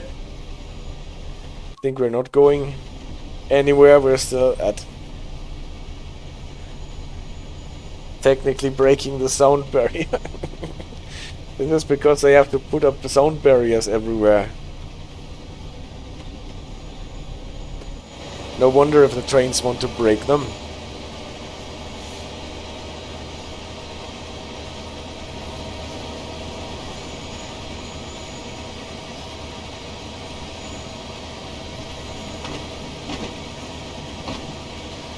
Also, those hoses should not be dangling like this.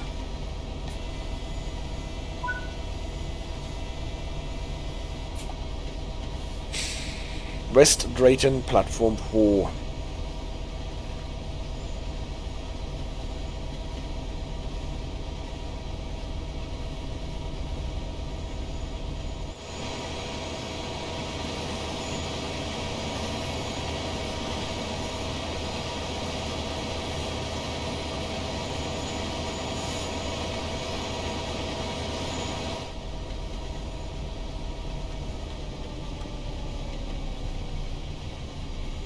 You could make a Patreon and put your excellent presentations there, says CD Radar.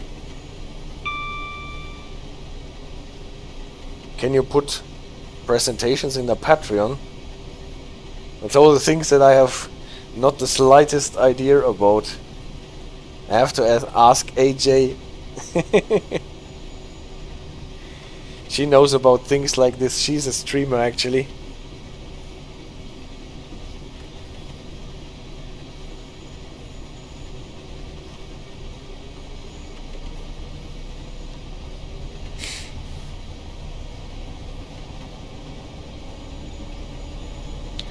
But thank you for the compliment about the presentations.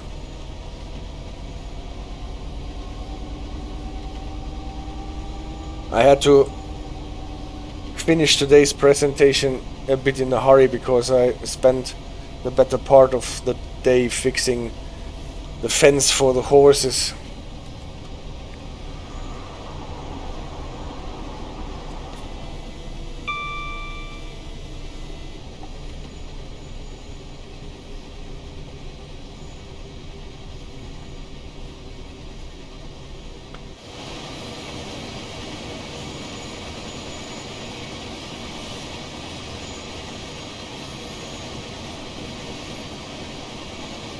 Do I know Alza?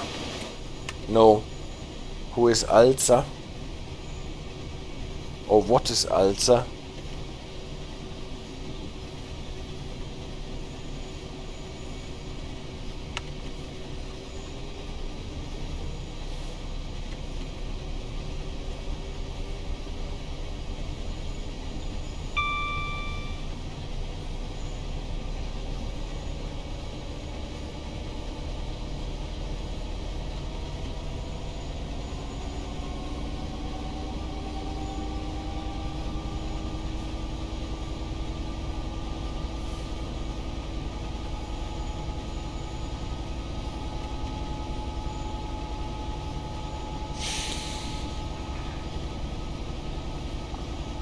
I'm curious because someone said they expanded to Germany, but I don't think so.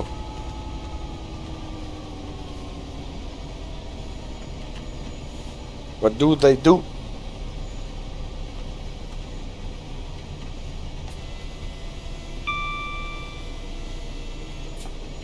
Do they run trains? Or do they sell Kofola? It is the largest Czech e-shop with electronics and other things. Alright. I have never heard of that. But this again does not need to mean anything.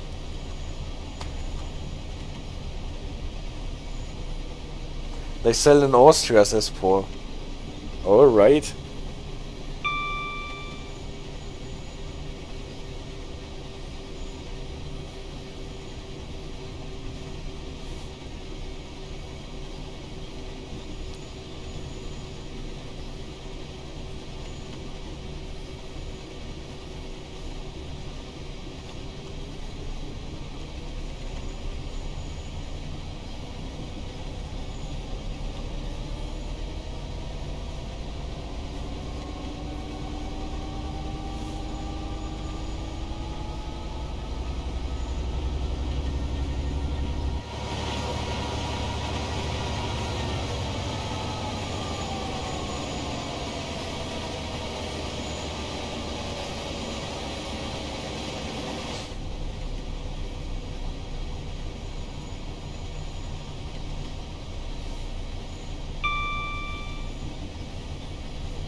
Do we guys watch ice hockey? Sometimes, but rarely. But I sometimes follow a bit the results of the World Championship, especially since you mentioned it on last week's stream.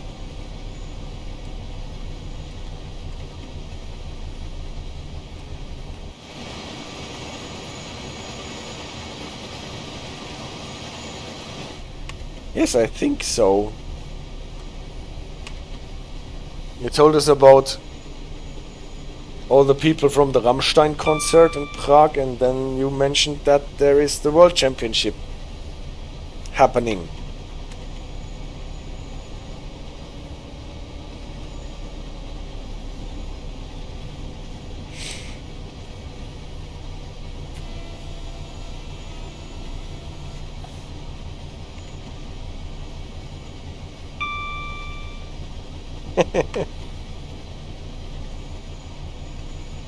You deleted your own message. Great what you can do as a moderator, eh?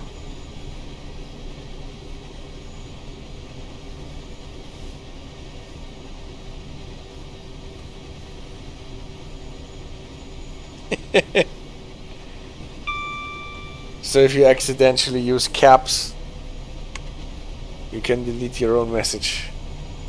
Well, some sort of self-reflection even fits a moderator, no? You can moderate your own comments.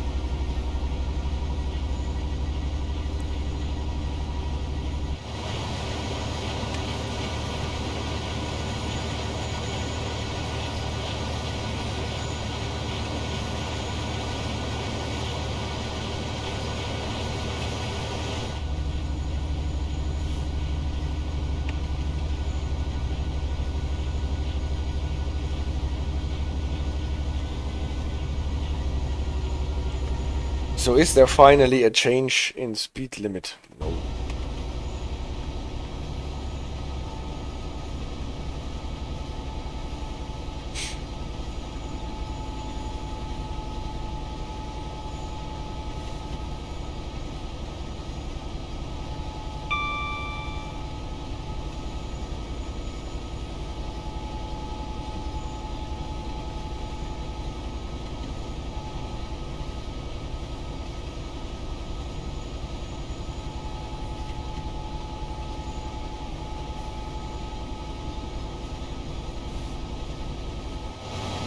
So is this lighting specific to this route here, or is this also, has the lighting also changed with one of the last updates?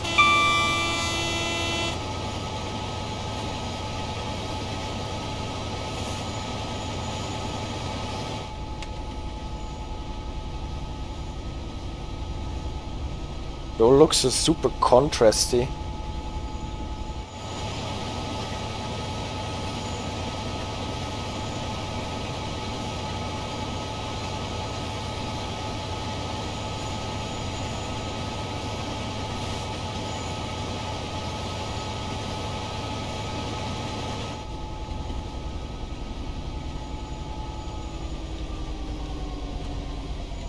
Paul says, I think only on this route, alright.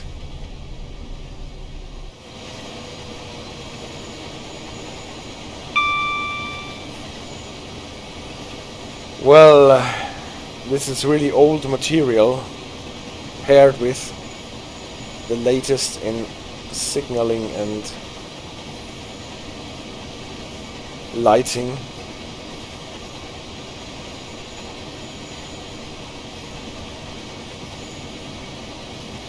And with the most modern version of the Class 66 that I own.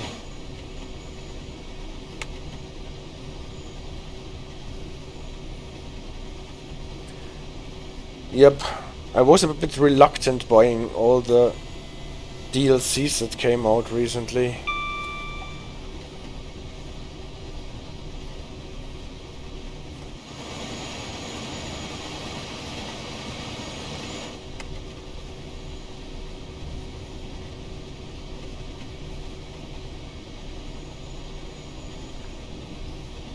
And Paul says, at least I didn't notice any change. Well, that is good to know.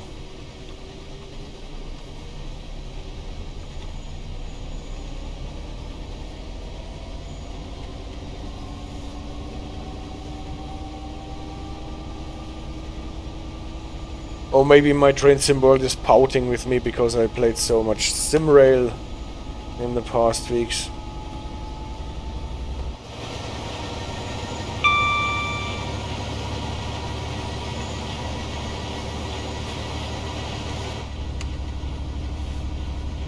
But to be honest, actually I bought and played Transport Fever 2 during the last week. So no train game at all, at least not a simulator.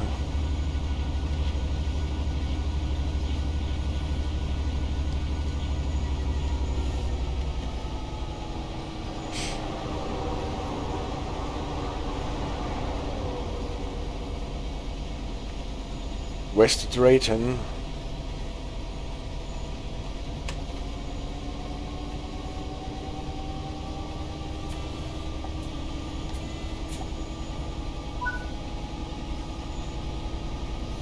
And then at Acton Yard we stop. Alright. I think we can do that in 8.4 miles.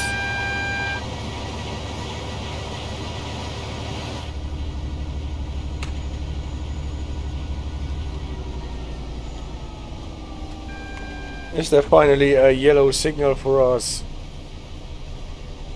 Oh, there are split distance. Did you see that?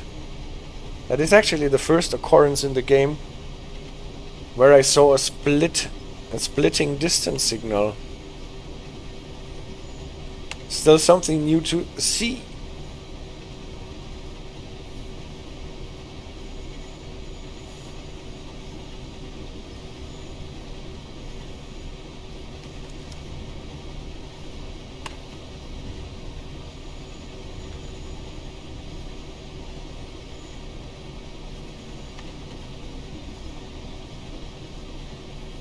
Paul says, I was playing Transport Fever 1 a long time ago and even made some little mods for it. Ah, nice. So, from what I've seen,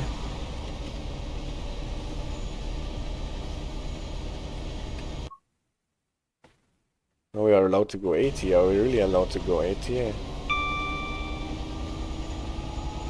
This is a game that is open for mods like not many other. Yeah, a couple of weeks ago Noir put some pictures in my Discord when he was just discussing something about a line that he built in Transport Fever 2, I think with a mod for the German signaling system, and that got me interested. And it's actually quite interesting what you can build railway-wise, even with the basic signaling that you get at the beginning of the game.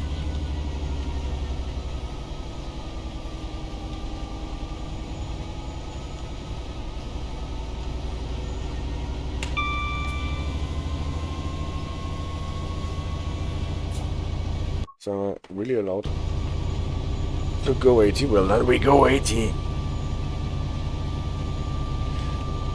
But see, there is a splitting distance signal and I did not know it.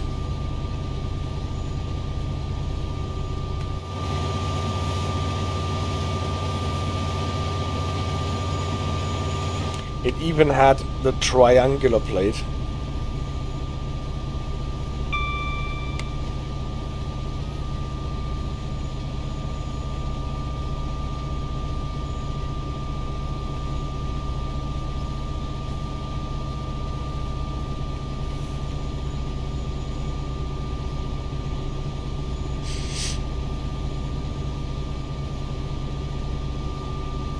Interesting question is, was the AWS magnet on correctly? Because there was only a yellow for the line that we did not go along, but for our line it was green at the splitting distance. Is the AWS magnet on anyway then, or should it have been off?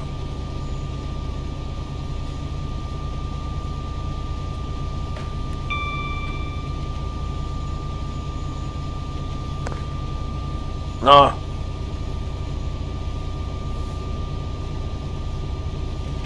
I wondered what was rocking my chair, but it was Chili dreaming and kicking my chair with her feet.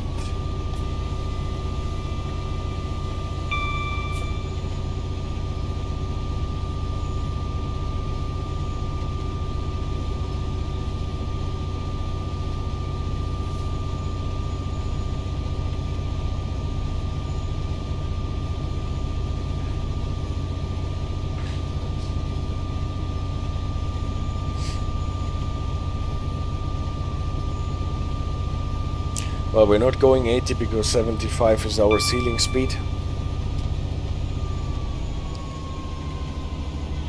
With a head code of 4, we can actually probably go 75 now.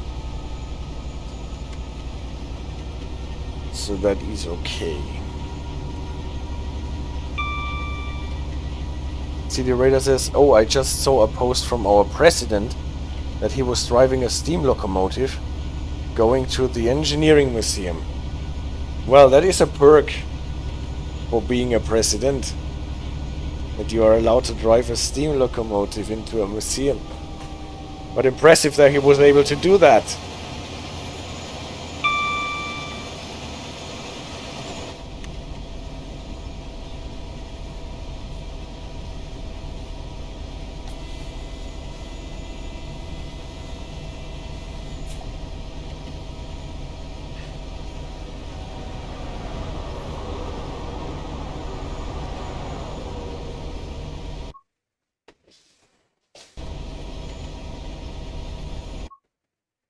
Here the game does not adapt the speed that is shown here to the vehicle speed.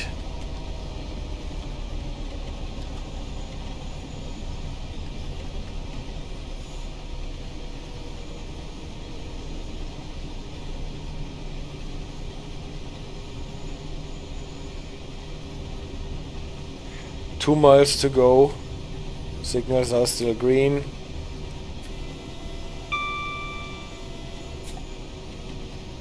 And the high tone button is still not fixed. Or well, let's actually check if it has been fixed. Controls. Keyboard controls. Unfortunately, there is no way to search it.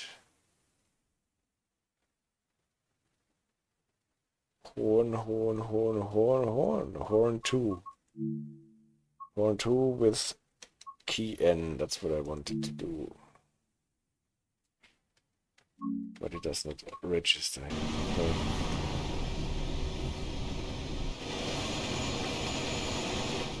It does not.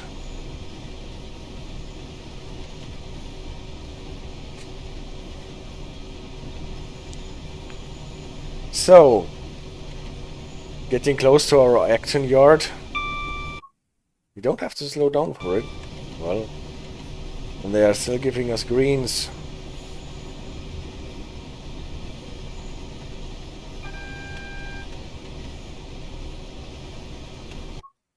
All of a sudden there is a reduction that we did not see coming. Well,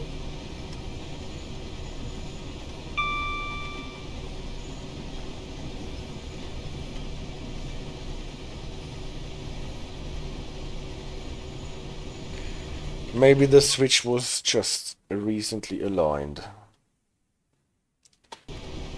To 30 we have to slow down, right? Yeah. And now there is a yellow.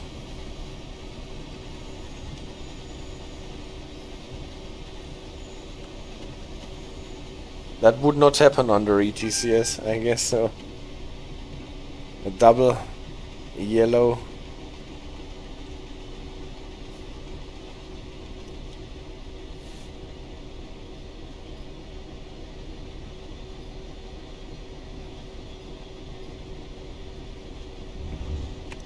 That would not happen with proper route knowledge either.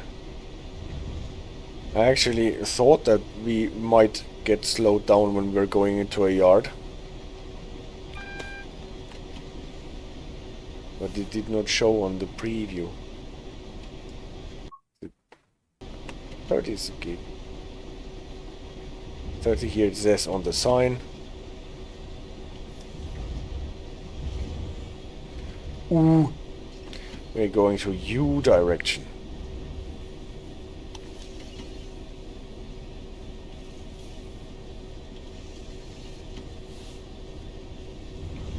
U-turn, yeah. That's one thing that you should not try with a freight train. A U-turn.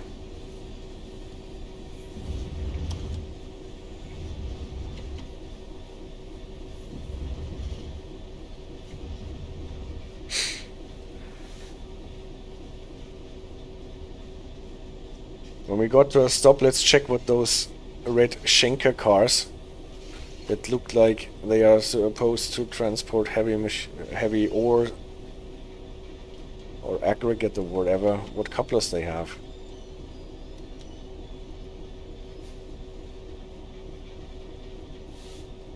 U-Bahn, yeah, what also happened?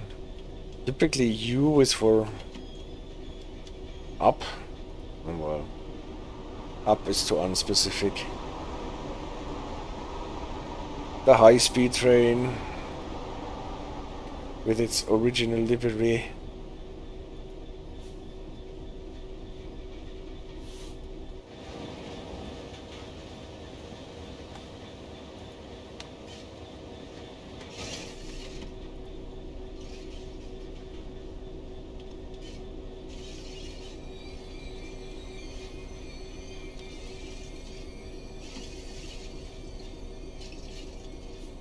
Well, I have to say I've always liked this PBL brake system on the Class 66.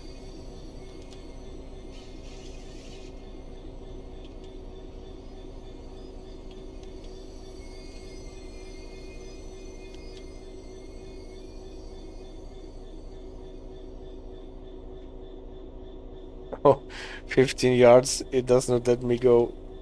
Alright. Then we will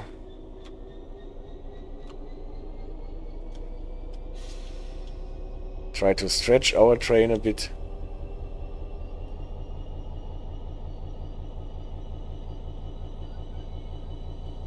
Power braking.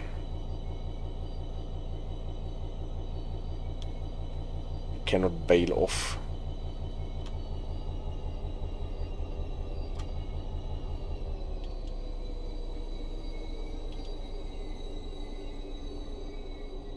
Two yards, I hope it is happy now. Yeah, it is happy now.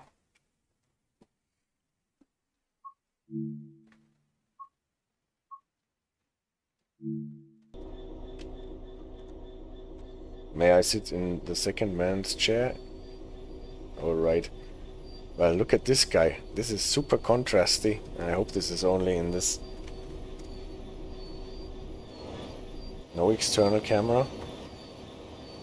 That's an interesting feature. If you're sitting in a second man's chair, you cannot access your number 8 camera unless... Ah, look at what we have here. Those cars have more advanced center couplers. I'll have to find out if that is a Janney, Buckeye, or whatever kind. Or if it is actually a AK-69 coupler. Probably not. Looks very much like a Buckeye. What? At least here we have it on each and every car, and the brake pipes are connected separately. So those are not AK-69 couplers. Most probably and what we have here is Screwlink.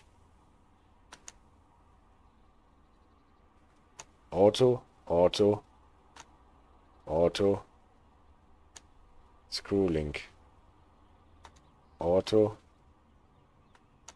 auto, auto, Screwlink. Maybe this is a rule. Between 4 cars there must be a Screwlink coupling. Superpole says, not long ago I watched a very interesting video about the history of the American coupler. Alright. Well, that will be a thing to talk about maybe next week, or at least in a stream to come. About the Janney couplers, the AAR couplers, Buckeye couplers, tight lock couplers, with its different versions and forms. What we have there in the American dominated world, what couplers there are in the Russian dominated world, and what we have in Europe still and in other parts of the world. For today I think this was long enough. Actually I can't see my OBS anymore. Here it is.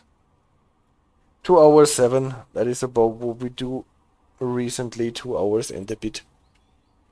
I hope you enjoyed my introduction into the world of couplers and what they do for us. And in some follow-up stream we will talk about the different types that there are, where they come from, how they are used, and so on. What does the radar do? He sends me a rip. And